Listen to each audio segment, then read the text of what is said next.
Welcome to expressway Paddhar to Mandi. मैं हूं आपका दोस्त दिनेश गौतम और आप देख रहे हैं इजी ज्ञान। यदि आप हमारी इस वीडियो को यूट्यूब पर देख रहे हैं तो आप हमारे चैनल को लाइक शेयर सब्सक्राइब जरूर करें, और यदि आप इस वीडियो को फेसबुक पर देख रहे हैं तो आप हमारे पेज को फॉलो जरूर करें। तो मैं हूं अभी पद्धर टू मंडी एक्सप्रेस वे पर और अभी पहुंचे हम कुन्नू नामक स्थान पर। तो पद्धर से मंडी 4 लेन परियोजना के बारे में आज हम बात करेंगे। हिमाचल प्रदेश अपनी प्राकृतिक सुंदरता, धार्मिक स्थलों और पर्यटन के लिए पूरे देश में प्रसिद्ध है। राज्य के प्रमुख शहरों और पर्यटन स्थलों तक पहुंचने के लिए बेहतर सड़क नेटवर्क अत्यंत आवश्यक है। इसी आवश्यकताओं को ध्यान में रखते हुए राष्ट्रीय राजमार्गों का विस्तार किया जा रहा है। इसी क्रम में पद्धर से मंडी 4 लेन परियोजना का निर्माण किया जा रहा है और इसे बहुत जल्द जनता को सुपुर्द किया जाएगा, और जो भारी ट्रैफिक से राहत प्रदान करेगा, जिसका उद्देश्य सड़क परिवहन को तेज, सुरक्षित और सुविधाजनक बनाना है। अभी हम जा रहे हैं पद्धर से मंडी एक्सप्रेस वे पर, जो लगभग 90% तैयार हो चुका है, जिस पर गाबर कंपनी के द्वारा काम किया जा रहा है और बहुत से पुलों को यहाँ पे बना दिया गया है, और कुछ एक पुल अभी तक, जैसे बिजनी और नारला इत्यादि का पुल अभी तक निर्माणाधीन है, जिन पर सुरक्षा की दृष्टि से अभी कार्य चला हुआ है। यह मार्ग मंडी जिले के लिए अत्यंत महत्वपूर्ण है, क्योंकि इसी रास्ते से प्रतिदिन हजारों छोटे बड़े वाहन गुजरते हैं, और यह सड़क कुल्लू, मनाली, लाहौल स्पीति और लेह जैसे महत्वपूर्ण क्षेत्रों के लिए भी बहुत इम्पोर्टेंट है, क्योंकि यह सड़क मार्ग ही इन स्थानों को जोड़ता है। यहाँ पे इस रोड पे जो तीसरी आंख के द्वारा नज़र रखी जा रही है, और ये सामने जो आपको दिखाई दे रहा है, यह सोलर लाइट से चलने वाला कैमरा है, और ये 360 डिग्री व्यू पर यह रिकॉर्डिंग करता है, और साथ में आने जाने वालों का पूरा रिकॉर्ड गाड़ियों का रखता है, कितनी स्पीड लिमिट है। तो इसलिए इस चीज़ को ध्यान में रख के ही गाड़ियाँ चलाएँ और सेफली चलाएँ और सुरक्षित रहें, क्योंकि जैसे ही हमारे साथ सुविधाएं जुड़ती है तो उसके साथ साथ उसकी कुछ नेगेटिव पॉइंट होते हैं, वो भी जुड़ जाते हैं। जैसे रोड अच्छा होने से जो लापरवाह चालक होते हैं वो अत्यधिक गति से चलते हैं, और ज़्यादा गति से चलने के कारण फिर दुर्घटनाओं की संभावना भी अधिक से अधिक बनती है। और पर्यटन सीजन है, चाहे त्योहारों तथा छुट्टियों के दौरान इस मार्ग पर काफ़ी ट्रैफिक देखने को मिलती है। जो भी लापरवाह चालक इस रोड पर अत्यधिक तीव्र गति से चलेगा, वह अपने लिए भी खतरा साबित होगा और दूसरों के लिए भी। तो इन लोगों पर नज़र रखने के लिए यहाँ पर जगह जगह तीसरी आंख का पैरा भी लगाया गया है। तो इस रोड पर पर्यटन सीजन में, त्योहारों में काफ़ी ट्रैफिक देखने को मिलता है, जिसके कारण यात्रियों को घंटों जाम में फंसना पड़ता है। 4 लेन परियोजना के पूरा होने से इन समस्याओं में काफ़ी कमी आएगी, इस प्रकार की हम उम्मीद कर सकते हैं।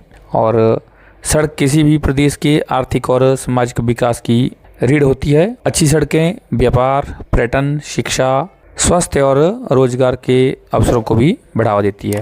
इसी दृष्टि से पद्धर से मंडी 4 लेन परियोजना हिमाचल प्रदेश के विकास में एक मील का पत्थर साबित हो सकती है। आज की इस वीडियो में आप सभी हमारे साथ जुड़े रहें। अभी हम द्रंग के पास पहुंचने वाले हैं, और यहाँ पे आप देखेंगे कितनी ही खूबसूरती से यह सड़क का निर्माण हुआ है, और जिस पे अब जो है हमें गड्ढों से और जो मोड़ थे तीखे, उनसे भी अब निजात मिलने वाली है। पहले यह मार्ग सिंगल लेन था, जो अब यह डबल लेन हुआ है, जबकि 4 लेन के लिए यह परियोजना प्रस्तावित है। अभी हम पहुंच चुके हैं द्रंग के पास। ये देख सकते हैं आप, द्रंग प्रसिद्ध है पूरे भारतवर्ष में नमक की खानों के लिए। पूरे भारतवर्ष में जो नमक मिलता है वह हिमाचल प्रदेश के गुम्मा और साथ में द्रंग की खानों में मिलता है। ये आप सामने देख सकते हैं द्रंग की जो खान है, तो ये नाले से होकर के जो द्रंग की खान है, और यहाँ से द्रंग की खान से नमक जो है पूरे भारतवर्ष में इसकी सप्लाई होती है। और अभी थोड़े समय के लिए इसे दोबारा से खोल दिया गया था, फिर इसे बंद कर दिया गया है, तो यह क्रम चलता रहता है। तो गुम्मा और द्रंग जो है वो नमक की खानों के लिए विख्यात है। ये आप देख रहे हैं ब्रिज।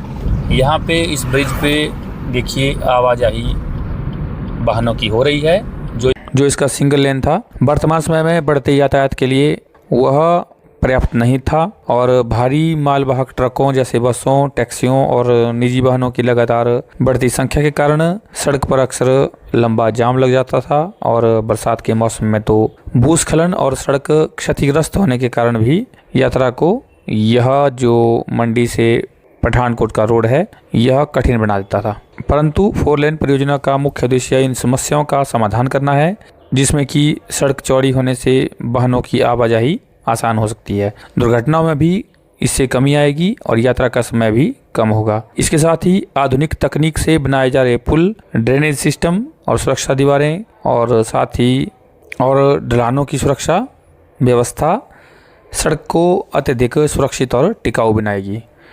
यह गावर कंपनी द्वारा कार्य किया जा रहा है, परंतु यहाँ कुछ एक स्थान ऐसे हैं जहाँ पर 90 डिग्री कटिंग की गई है, जिस कारण से यहाँ हमेशा खतरा बना रहता है। और यहाँ देखिए नई टेक्नोलॉजी से ये जाली लगाई जा रही है और उसमें बोल्टिंग वगैरह करके चट्टानों को नीचे गिरने से रोका जा रहा है। परंतु यदि पूरी ज़मीन ही नीचे से खिसक जाए तो फिर किस तरह से नीचे जो है चलने वाली गाड़ियों और साथ ही राहगीरों को कितना नुकसान हो सकता है, यह आप परिकल्पना कर सकते हैं। क्योंकि हिमाचल प्रदेश है और यह पहाड़ी राज्य है और यहाँ पर बड़े बड़े पहाड़ अक्सर दरकते हुए देखे गए हैं। पद्र से मंडी 4 लाइन केवल एक सड़क निर्माण परियोजना नहीं, बल्कि यह हिमाचल प्रदेश की आर्थिक प्रगति का भी एक आधार है। इस मार्ग के विकसित होने से पर्यटन उद्योग को एक नई गति मिलेगी, स्थानीय व्यापारियों को लाभ होगा, किसानों और बागवानों को अपने उत्पाद बाजार तक पहुँचाने में सुविधा मिलेगी तथा युवाओं के लिए भी रोजगार के नए अवसर पैदा होंगे। इसके अतिरिक्त आपातकालीन परिस्थितियों में एम्बुलेंस, अग्निशमन वाहन तथा अन्य राहत सेवाएं भी पहले की तुलना में अधिक तेजी से अपने गंतव्य तक पहुंच सकती है। इस प्रकार यह परियोजना प्रदेश के समग्र विकास में महत्वपूर्ण भूमिका निभाएगी। इस परियोजना में लगभग 730 से 750 करोड़ रुपए की लागत लगी है। पद्र से मंडी 4 लेन परियोजना NH 154 के तहत लगभग 19 किलोमीटर का यह मार्ग बन रहा है, जो इस रोड पर आवाजाही करने वालों को ट्रैफिक जाम से बड़ी राहत दिलाएगा। जो ये 35 किलोमीटर का पद्र से मंडी तक का सफ़र था, इसमें लगभग 1 से 1.5 घंटा सफ़र में लग जाता था, परंतु अब यह दूरी घट करके 19 किलोमीटर रह जाएगी, जिससे कि 20 से 25 मिनट का जो समय है उसकी बचत होगी। इसके निर्माण कार्य को लगभग पूरा कर दिया गया है। जो भी शेष कार्य रह चुका है उसे भी पूरा किया जा रहा है। अभी हम मैगल के पास पहुंचे हैं और मैगल से अभी पुराने रोड पर ही हम डाइवर्शन लेंगे और पुराने रोड पर ही हम चलेंगे। अब ये थोड़ा सा जो स्ट्रेच बचा है यह भी कुछ समय के बाद पूरा हो जाएगा और फिर यह आम लोगों के लिए रोड पूरी तरह से खोल दिया जाएगा। पद्र से चौंतड़ा खंड के लिए भी 60 किलोमीटर का जो स्ट्रेच है, इसमें हालांकि कुछ एक देरी हुई है, लेकिन NHI द्वारा DPR को अंतिम रूप दे दिया गया है और भूमि अधिग्रहण और निर्माण में अब तेजी लाई जा रही है। तो दोस्तों, ये तो था पद्र से मंडी तक का हमारे साथ आपका सफ़र और आपको भी इस सफ़र में अब आनंद आएगा, क्योंकि जब हम पहले इस सफ़र पर चलते थे तो यहाँ पे जो तीखे मोड़ थे उस पर यात्रा करना बहुत ही मुश्किल होता था, परंतु अब जब यह पूरी तरह से हमारा 2 लेन मंडी तक बन जाएगा तो हमारा समय तो बचेगा ही बचेगा, साथ में जो यात्रा का अनुभव और आनंद हमें मिलेगा वह भी बहुत अच्छा रहेगा। तो इसी के साथ वीडियो में अंत तक बने रहने के लिए आप सबका धन्यवाद। मिलते हैं किसी दूसरी वीडियो में, तब तक के लिए नमस्कार। आपका दिन शुभ हो, मंगल हो।